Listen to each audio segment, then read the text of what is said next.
Dear students, last lecture में हमने lecture number second जो फिजिकल केमिस्ट्री का बेसिक पार्ट हम यहाँ पे डिस्कस करने जा रहे हैं।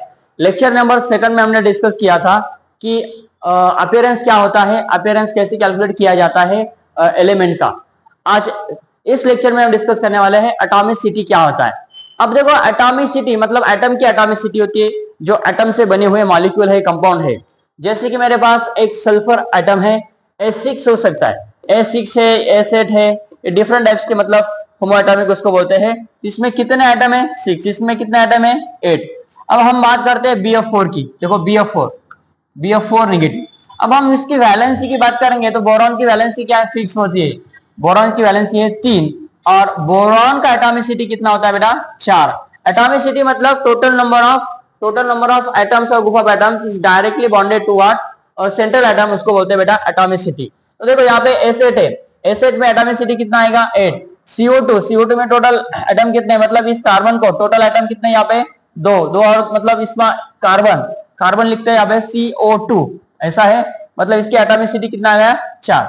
अब टोटल नंबर ऑफ एटम यहाँ पे देखो, इसका होगा 4, इसका होगा बेटा 4। उसके बाद में इसकी एटॉमिसिटी कितना आएगा? सल्फर की हम पूछेंगे, सल्फर की एटॉमिसिटी कितना है, लेकिन टोटल मॉलिक्यूल की हम पूछेंगे तो टोटल एटम हमें यहाँ पे देखना है। CO2 की एटॉमिसिटी, इसका आंसर आएगा आपका 3। देखो बेटा 3 और 4 हम यहाँ पे लिख रहे हैं, 3 और 4 कैसा है। अब हम CO2 में कार्बन का एटॉमिसिटी की बात करते हैं तो 4 आएगा और CO2 की एटॉमिसिटी आएगा 3। मतलब यहाँ पे टोटल एटम कितने? 3 एटम, तो उसकी एटॉमिसिटी होगा 3। यहाँ पे देखो टोटल एटम कितने? 3 और 1 4। इसमें कितना बेटा? 4। इसकी एटॉमिसिटी 4।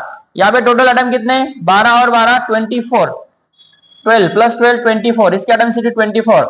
यहाँ पे देखो बेटा ऑक्सीजन 3 है, नाइट्रोजन 1 है और हाइड्रोजन 1 है। 3 और 1 4 और 1 5। इसकी एटॉमिसिटी आया 5।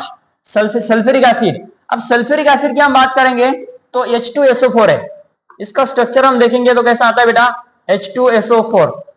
H2SO4 देखो यहाँ पे सल्फर की एटॉमिसिटी कितना है? तो 1 2 3 4 5 6 बॉन्ड उसको अटैच है, तो उसकी एटॉमिसिटी 6 है। लेकिन हम सल्फ्यूरिक एसिड H2SO4 इसका मॉलिक्यूलर फार्मूला लिख रहे हैं, इसका एटॉमिसिटी कितना है टोटल? तो टोटल एटम इसमें कितना है? कितना है बेटा? 1 2 3 4, 4 ऑक्सीजन, 5 6 और 7। मतलब 1 2 3 4 5 6 7, 7 इसमें एटम्स है, तो इसकी एटॉमिसिटी 7 है। सेंट्रल एटम को हम देखते हैं तो सेंट्रल एटम की एटॉमिसिटी कितना आएगा? 6 आएगा। अब यहाँ पे देखें मेरा, इसके ऊपर क्वेश्चन कैसे पूछाते हैं आपको नीट में, JEE CET में। ऐसा क्वेश्चन है, 10 molecules of glucose contain how many carbon and how many hydrogen atom. कितना मॉलिक्यूल पूछा है? 10 मॉलिक्यूल दिया है, तो इस 10 मॉलिक्यूल ऑफ ग्लूकोज में कार्बन की संख्या कितना है? तो 10 इंटू, अब ग्लूकोज का फॉर्मूला हमें पता होना चाहिए, क्या बेटा? C6H12O6, right. ये इसका फॉर्मूला है ग्लूकोज का। अब यहाँ पे 10 मॉलिक्यूल ऑफ ग्लूकोज में कितने कार्बन है? 10 इंटू कार्बन कितने बेटा? 6। हाइड्रोजन कितना है? यस 10 इंटू हाइड्रोजन कितने बेटा? 12। इसको मल्टीप्लाई करो कितना आएगा? 0 6। इसको मल्टीप्लाई करो कितना आएगा? 0 और यहाँ पे 12। हाइड्रोजन की संख्या कितना आएगा? यहाँ पे हाइड्रोजन होंगे आपके 120 और कार्बन होंगे 60। तो 10 इंटू जितने आइटम्स है उसको क्या करना है? मल्टीप्लाई करना है। उसके बाद में टोटल कभी पूछा जाएगा तो कभी इसका मतलब 10 मॉलिक्यूल में टोटल कार्बन और हाइड्रोजन की हाइड्रोजन कितने होते हैं, तो यहाँ पे हमें क्या करना पड़ेगा? 60 प्लस 120 करना पड़ेगा। इसका एडिशन जो आएगा वो आएगा टोटल एटम्स। तो सेम क्वेश्चन यहाँ पे मैंने पूछा है, what is the total atomicity of, total atomicity किसका?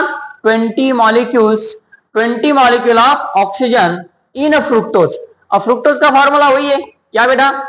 C6H12O6, ग्लूकोज और फ्रुक्टोज का। ग्लूकोज और फ्रुक्टोज में डिफरेंस क्या है? फंक्शन ग्रुप में डिफरेंस है। ग्लूकोज में एल्डिहाइड है तो फ्रुक्टोज में क्या है बेटा? कीटोन होता है। मॉलिक्यूलर फॉर्मूला उसका सेम होता है। अब यहाँ पे देखो एटॉमिसिटी ऑफ 20 मॉलिक्यूल्स, क्या करना पड़ेगा? 20 molecules, 20 molecules, 20 molecules of oxygen की बात कर रहे हैं ना, सिर्फ ऑक्सीजन की बात कर रहे हैं। तो यहाँ पे क्या करना पड़ेगा?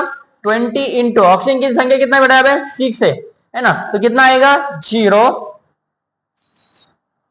और ये आएगा 120, है ना, 120 है ना, इसका आएगा 120।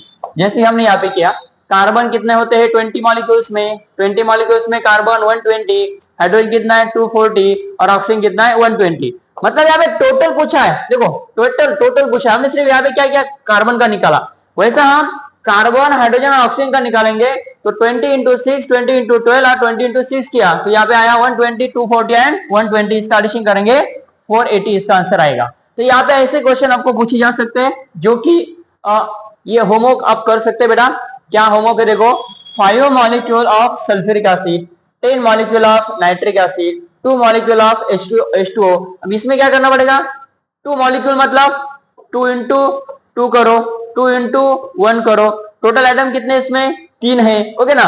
तो 2 मॉलिक्यूल्स ऑफ हाइड्रोजन, तो यहाँ पे कितना आएगा 2 इंटू 2 आएगा 4 और ये आएगा 1, मतलब ऑक्सीजन की संख्या इतना है, हाइड्रोजन की संख्या इतना है, मॉलिक्यूल कितना है ये पूछा है, इसके ऊपर आपको कॉन्सेंट्रेट करना है बेटा। 3 molecules of ammonia, 6 molecule of methane, 5 molecules of glucose, again 5 molecule of fructose.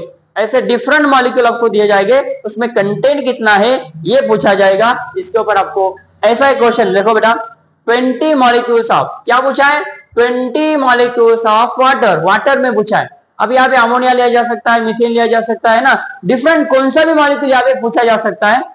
Has how much atoms of hydrogen and oxygen, hydrogen है ऑक्सीजन कितने वाटर में। अब वाटर का फॉर्मूला में पता है H2O है, यहाँ पे हाइड्रोजन कितना होता है बेटा 2 हाइड्रोजन और 1 ऑक्सीजन है, इसको मल्टीप्लाई करना पड़ेगा 20 से। देखो क्या किया है 20 मॉलिक्यूल ऑफ हाइड्रोजन, टोटल की बात करेंगे 20 इंटू 2 20 इंटू 1 कितना आया बेटा, इसका आया 40 हाइड्रोजन और 20 ऑक्सीजन, टोटल दोनों का हम एडिशन करेंगे तो कितना आएगा, टोटल हम यहाँ पे लिख सकते हैं बेटा yes 60 atoms. So that is called as we call से। ऐसे आपको यहाँ पे क्वेश्चन पूछे जा सकते हैं as a part of what, in lecture number 3 में हमने डिस्कस किया एटॉमिसिटी और उसके ऊपर कैसे क्वेश्चन पूछे जा सकते हैं आपको नीट JEE में। Okay, in continuation of the parts यहाँ पे आपको 4th नंबर का लेक्चर देखना है, because of we are conducting what a part of basic physical chemistry. इसमें हम बेसिक फिजिकल केमिस्ट्री करते करते हम जा रहे हैं बेटा मोल कंसेप्ट, स्ट्रक्चर ऑफ एटम, जो भी हमें नीट JEE में 11th standard based on the NCERT, जो कि JEE और नीट के लिए जो बेसिक कंसेप्ट होना चाहिए। Part start from what basic physical chemistry, हम उसको जैसे कि GOC कहते हैं जनरल ऑर्गेनिक केमिस्ट्री, GIC कहते हैं जनरल इनऑर्गेनिक केमिस्ट्री, वैसा हम यहाँ पे स्टार्ट किया है बेटा यस जनरल फिजिकल केमिस्ट्री। तो हम यहाँ पे ये वर्ड यूज करेंगे लेक्चर नंबर 4 से in continuation of the part general physical chemistry, in short form we call GPC।